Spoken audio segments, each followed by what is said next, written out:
Hi friends, గత శ్లోకంలో మనం ఆత్మజ్ఞాని గురించి తెలుసుకున్నాం కదా. మరి మనలాంటి సామాన్యుల పరిస్థితి ఏమిటి? మనం సంసారంలో ఉంటూ ఉద్యోగాలు చేస్తూ భగవంతుడిని ఎలా చేరుకోవాలి?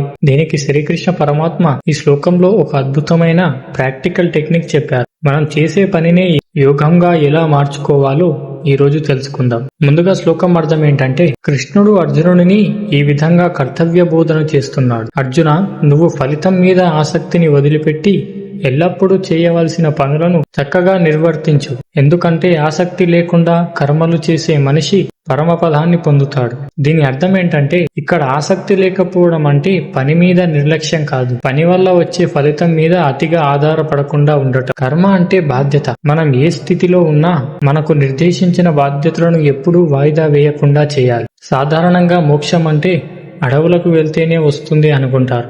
కానీ కృష్ణుడు ఇక్కడ ఒక విప్లవాత్మకమైన విషయం చెప్పారు. నీ పనిని నువ్వు నిస్వార్థంగా చేస్తే నీ ఇంట్లోనే ఉంటూ నువ్వు పరమాత్మను చేరుకోవచ్చు. మనం ఫలితం గురించి ఆలోచించినప్పుడు టెన్షన్ పెరుగుతుంది.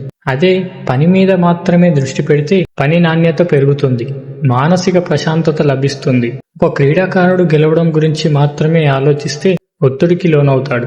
కానీ తను ఆడే ఆట మీద మాత్రమే దృష్టి పెడితే సహజంగానే విజయం అతన్ని వరిస్తుంది. ఇదే కృష్ణుడు చెప్పిన కర్మయోగం. మిత్రులారా, ఈ శ్లోకం మనకు నేర్పే అతిపెద్ద పాఠం ఏంటంటే, పని చేయడం మన బాధ్యత, కానీ ఫలితం మన చేతుల్లో లేదు. మీ పనిని దైవ కార్యంగా భావించి ఫలితం గురించి అతిగా ఆందోళన చెందకుండా చేయండి. ప్రతిరోజు మీ బాధ్యతలను చిత్తశుద్ధితో నిర్వహించండి.